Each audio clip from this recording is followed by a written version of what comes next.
Alright, g'day everyone, Putter Pilot here, and welcome to episode 1 of Frog 7. This is the F4 Phantom campaign by Heapler, and it takes place in 1973 during the Yom Kippur War.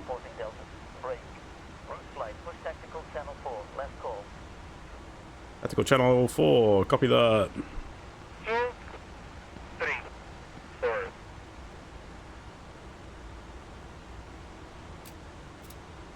Right. And yeah, we are a flight of 4 F4 Phantoms, or Kurnos, as they're called in by the Israelis.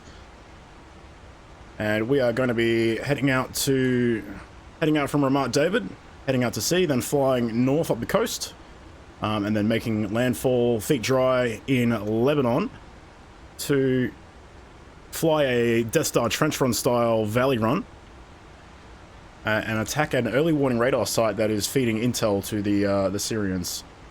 And we are loaded up with a pod on our center station of 2.75-inch unguided rockets. So, gonna be a lot of bang on that station. Let's get to it.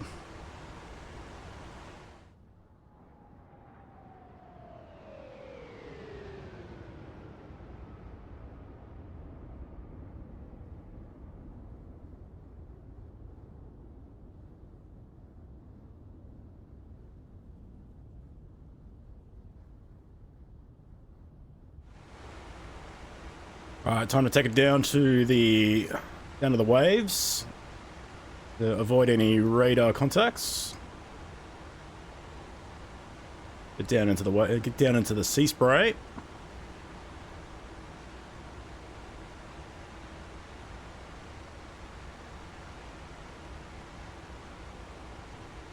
We'll fly along the coast and we'll get ourselves fenced in once I get myself down at a respectable altitude.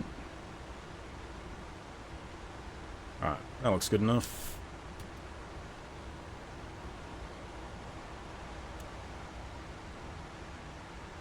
Right, since we're performing a rocket attack, we'll need to be in direct mode. We'll want rockets. And I want all of them to go. And I don't want any interval, really. The center station. And we'll turn it on to set up our Mills depression.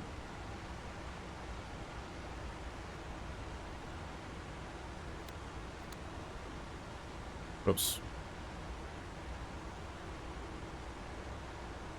30 mils, set it to eddy ground. Good to go.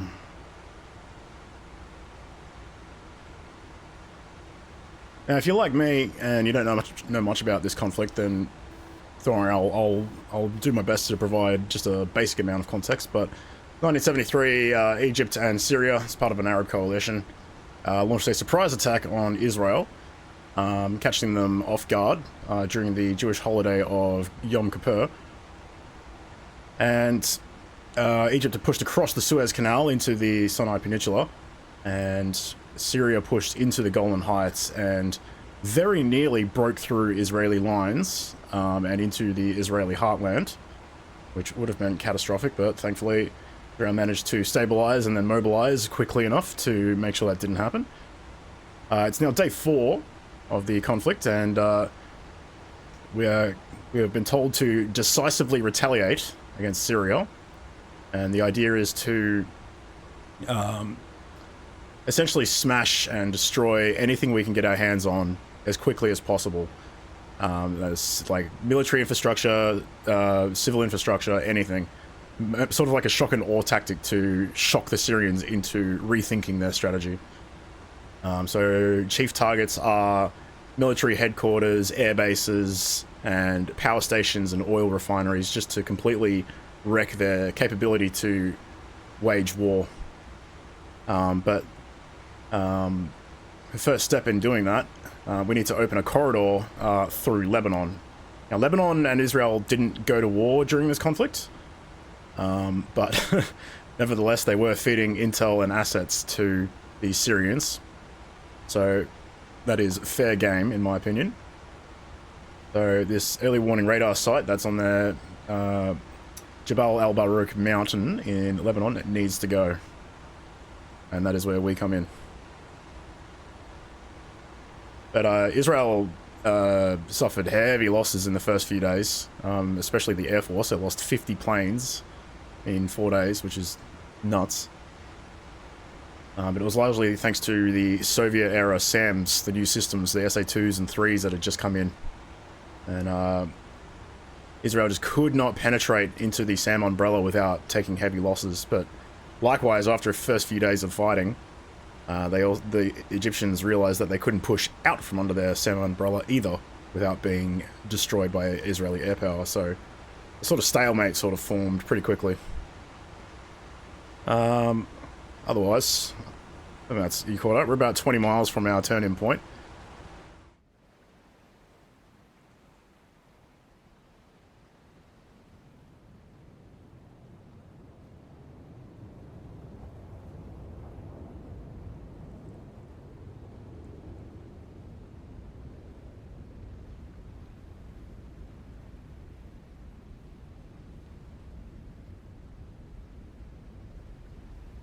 Turn point is in. Alright, that's us. Turning in.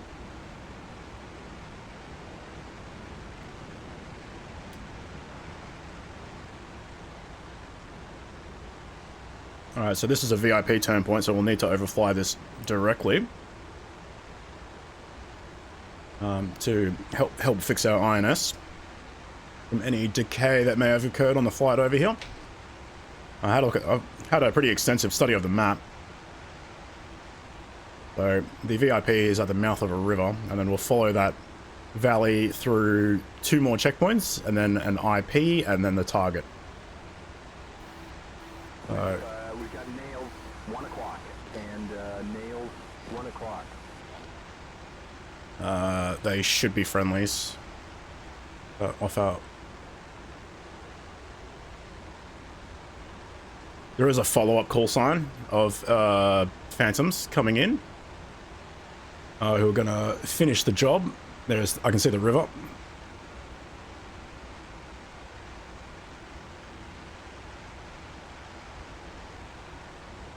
Who the fuck are they?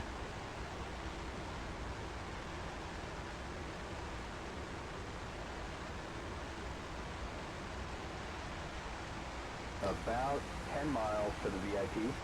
Okay, I'm pretty sure... I'm pretty sure our follow-up flight is early, so we're going in behind them, I guess? Interesting, whatever.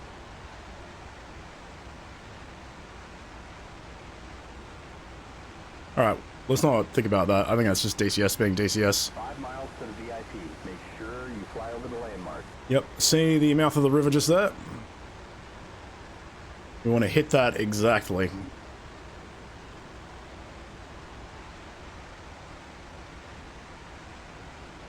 Now I'm going to try and do this without getting out of the valleys at all. To stop us from getting into trouble with any SAMs or any other AAA threat. Maximize the element of surprise. There's the mouth of the river. Okay, great. NAV6 successful. Gonna thread the needle between these Point is in. valleys here. Let's not hit the power lines or the trees.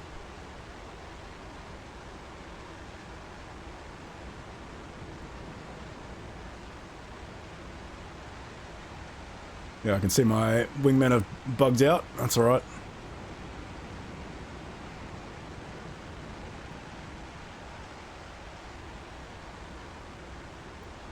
Still on track. Alright, next turn point is in. Thank you, Jester. So, should be around the end of here. There should be a left turn, and that'll take us to our IP. And we'll fence in with master arm on, and we'll chuck the afterburner on as well.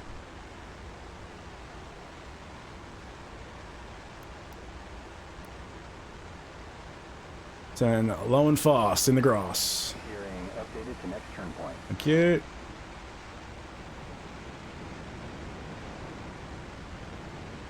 Right, so this next one should be our IP. You're just around here, I think. Yep.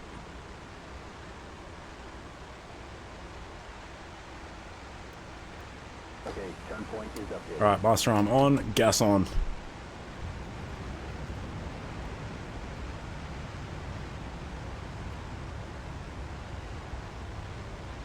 See, yeah, that's the target. I can see smoke. Friendly, 10 o'clock, 4 miles.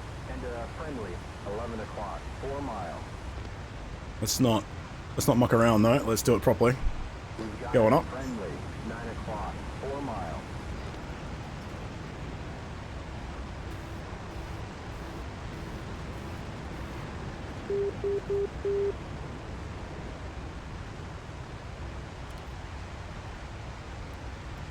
Alright, got good steering to the next turn point. Rifle. Oh, we took a hit. Where's Chaff?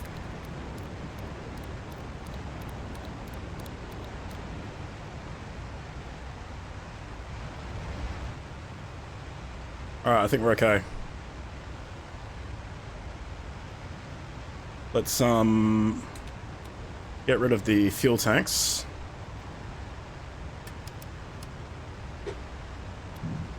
And the rocket pod.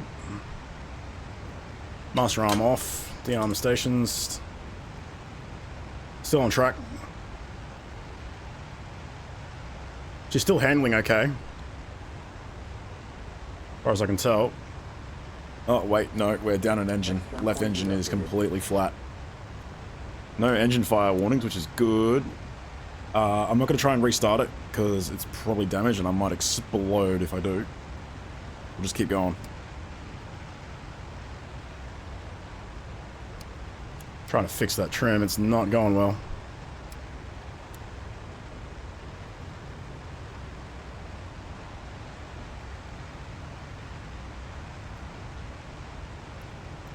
Okay, next turn point is in.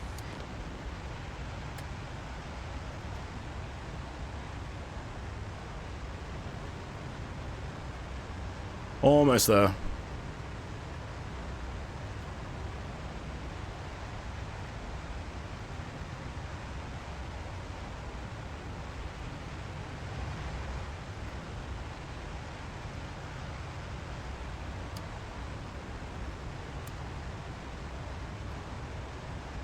Alright, we're feet wet. I think we can back off the throttle. You've got steering to the next point.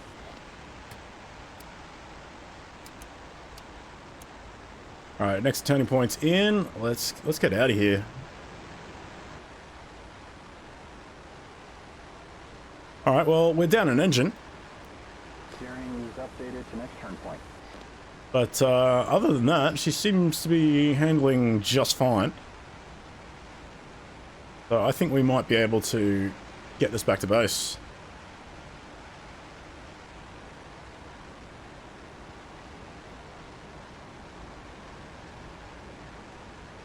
I don't know if going out to sea with damaged engines is a good idea, but I'd rather eject over water than eject over Lebanon, if you know what I mean.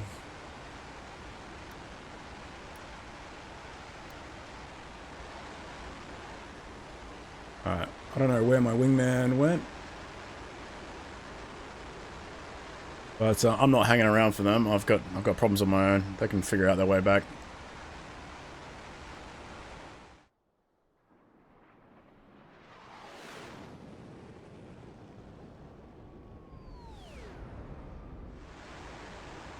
But yeah, like sitting in the Phantom for an extended periods of time, I'm always just amazed at how much junk and stuff that has just been jerry-rigged into this thing. Yes, radio channel 3, copy that. Can I declare an emergency real quick?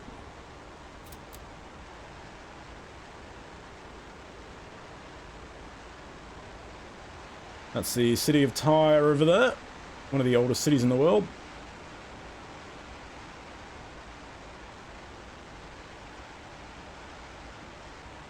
Yeah, there's cables and all kinds of like random little bits and pieces that have just been bolted on wherever there's any free space. It's like, yeah, pilot visibility, what is that? Who needs that? And I've actually sat in an F4 Phantom cockpit at an air show, and I was just like, I remember getting in, I was just like, whoa, I can't see anything.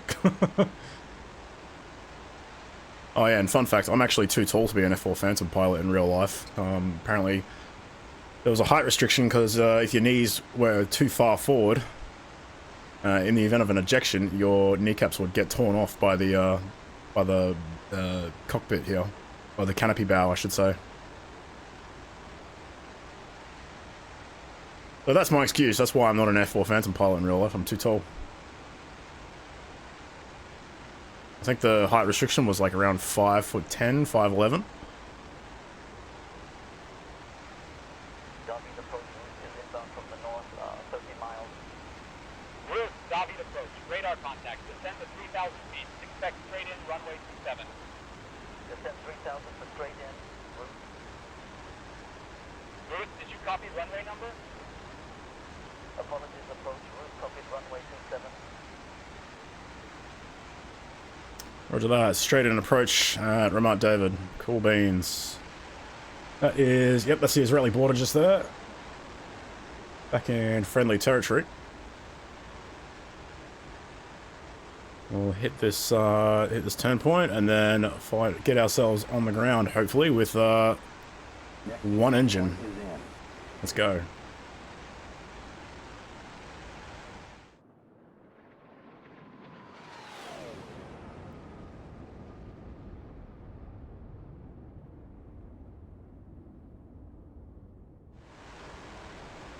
Oh yeah, I think I forgot to mention, the reason this campaign is called Frog 7 is because Ramat David came under rocket artillery attack, I think, the day prior to this mission.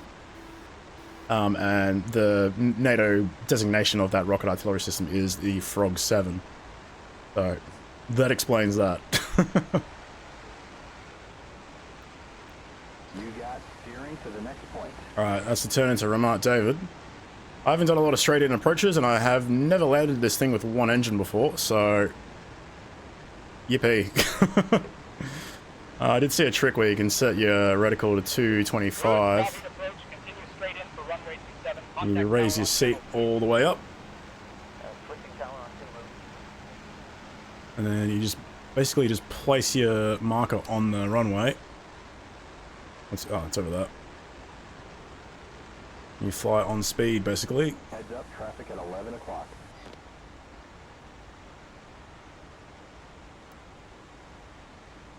Alright, at 300, put the gear down.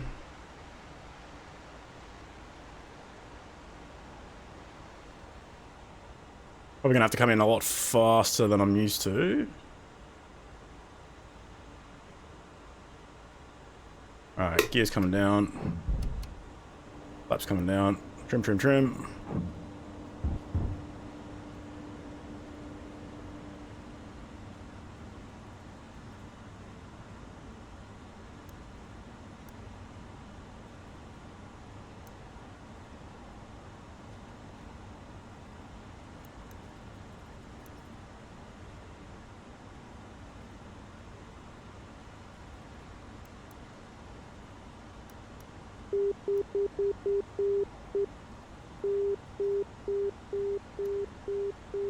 And gear, flaps, pressure, warning lights, anti-skid.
Getting some really bad yaw thanks to the fact we've only got one engine.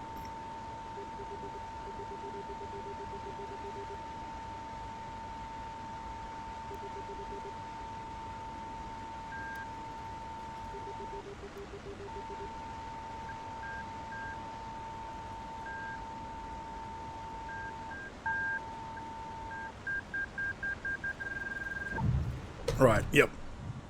We're okay, we're okay. Well, thanks, buddy. At least I can get retired on disability. Parachute out. I was so focused on being on speed, I kind of forgot the whole flaring part. That's alright, this thing's meant to land on carriers. It's good landing gear. That's my excuse, so I'm sticking to it. Right, let's get off this runway and find ourselves somewhere to park. Or this plane explodes or something. Yeah, I've never actually had to do any kind of emergency landings in this thing, so I was a little bit all over the place then. But hey, any landing you can walk away with spinal injuries from. It's a good landing. Alright, this looks like a good a spot as any.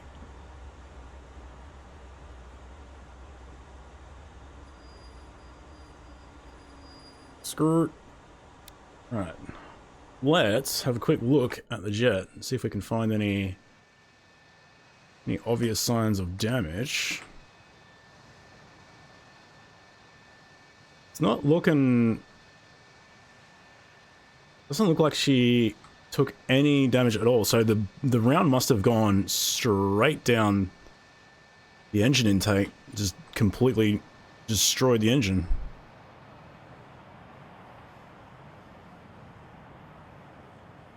Just an unlucky shot, but hey, we walked away from it and we got it on the ground and we were successful in our mission. So that's what you want to see. Well, that's going to be it for this mission.